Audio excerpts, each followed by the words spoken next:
여러분, 안녕하세요. 2026년 한국 경제가 폭발적인 출발을 했습니다.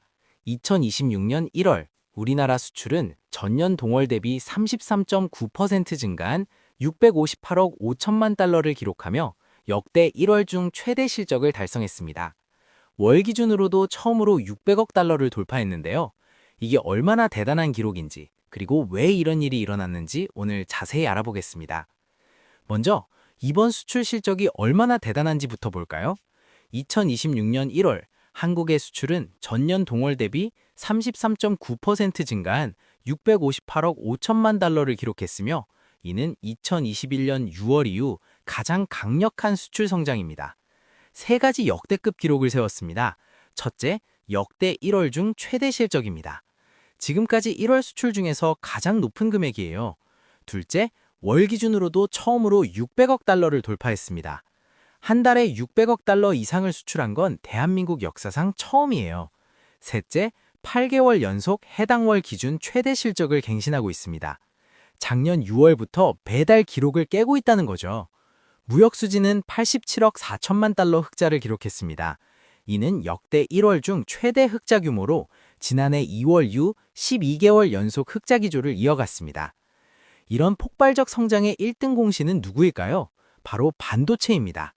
반도체 수출은 205억 4천만 달러로 전년 동월 대비 102.7% 급증하며 단연 두드러진 성과를 냈습니다. AI 서버용 수요 확대와 메모리 반도체 가격 상승이 맞물리며 월 기준 역대 두 번째로 높은 실적을 기록했고 10개월 연속 해당 월 기준 최대 실적 흐름을 이어갔습니다. 반도체 하나만으로 전체 수출의 약 31%를 차지했습니다. 그야말로 원톱이죠. 왜 반도체가 이렇게 잘 나갔을까요? 주로 반도체에 대한 강력한 수요에 의해 주도되었으며, 반도체는 국가의 주요 수출 품목으로 AI 관련 수요가 강세를 보이며 102.7% 급증했습니다.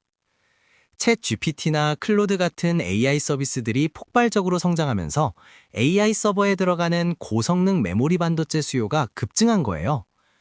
삼성전자와 SK하이닉스가 만드는 HBM, 고대역폭 메모리 같은 제품들이 날개 돋친 듯 팔렸습니다. 그런데 반도체만 잘한 게 아닙니다. IT 전 분야가 폭발했어요. 컴퓨터는 15억 5천만 달러로 89.2% 증가했고, 무선통신기기는 20억 3천만 달러로 66.9% 증가했으며, 디스플레이는 13억 8천만 달러로 26.1% 증가하며 IT 전 품목이 일제히 증가하며 수출 회복을 뒷받침했습니다. 특히 SSD와 스마트폰을 중심으로 한 IT 하드웨어 수출이 AI 인프라 투자 확대에 직접적인 수혜를 입었습니다. 자동차도 강했습니다. 자동차 수출도 60억 7천만 달러로 21.7% 증가하며 역대 1월 중 두 번째로 높은 실적을 기록했습니다. 설 연휴 시점 이동에 따른 조업 일수 증가와 하이브리드, 전기차 등의 친환경차 수출 호조가 긍정적으로 작용했습니다.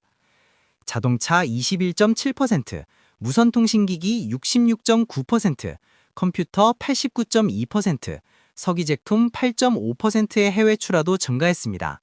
15대 주력 수출 품목 가운데 13개 품목이 증가했다니 거의 전 분야에서 고른 성장을 보인 거죠. 그렇다면 어느 나라에 많이 팔았을까요? 지역별로는 9대 주요 수출 시장 가운데 7개 지역에서 수출이 증가했습니다. 중국은 135억 달러로 46.7% 증가했고, 아세안은 121억 달러로 40.7% 증가했으며, 미국은 120억 달러로 29.5% 증가하며 수출이 모두 역대 1월 최대 실적을 기록했습니다. 중국이 특히 눈에 띕니다. 무역 파트너 중 중국으로의 수출은 46.7% 급증했는데요. 대중국 수출은 반도체와 일반 기계, 철강 등을 중심으로 고르게 증가했습니다. 미국은 좀 복잡합니다. 미국으로의 총 수출은 29.5% 증가했습니다. 그러나 미국으로의 자동차 및 기계 수출은 관세 효과의 영향으로 각각 13%와 34% 감소했어요. 그런데도 전체적으로 29.5% 증가한 이유는 대미 수출은 자동차와 일부 기계류의 부진에도 불구하고 반도체 수출이 세 자릿수 증가율을 기록하며 전체 실적을 끌어올렸습니다. 반도체가 관세 장벽도 뚫어버린 거죠. 이번 수출 급증이 왜 중요할까요? 첫째, 한국 경제의 체질이 튼튼하다는 증거입니다. 작년에는 2025년 수출 총액이 사상 처음으로 7천억 달러를 돌파하며 7,097억 달러를 기록했고, 2026년은 그보다 더 강한 출발을 한 겁니다. 둘째, AI 시대의 최대 수혜국이 한국이라는 걸 보여줍니다. AI가 발전할수록 한국의 반도체 수출은 계속 늘어날 가능성이 높습니다. 셋째, 무역수지 12개월 연속 흑자로 국가 재정이 안정적입니다. 다만 주의할 점도 있습니다. 김정관 산업통상부 장관은 미국의 관세 정책과 보호무역 확산 등 통상 환경의 불확실성이 커지고 있다며 정부는 품목, 시장, 주체 다변화를 통해 외부 충격에도 흔들리지 않는 수출 구조를 만들어 나가겠다고 말했습니다. 미국과 중국의 무역 갈등, 보호무역주의 확산 같은 리스크는 여전히 남아있다는 거죠. 정리하면 2026년 1월 한국 수출은 658억 5천만 달러로 33.9% 급증했고 역대 1월 최대 실적을 기록하며 월간 첫 600억 달러를 돌파했습니다. 반도체가 102.7% 폭등하며 전체 수출을 견인했고 중국, 미국, 아세안 모두 역대 1월 최고 실적을 달성했으며 12개월 연속 무역수지 흑자를 이어갔습니다. 2026년 한국 경제는 AI 시대의 최대 수혜국으로 강하게 출발했습니다. 영상이 도움이 되셨다면 좋아요와 구독 부탁드립니다. 다음 영상에서 또 만나요.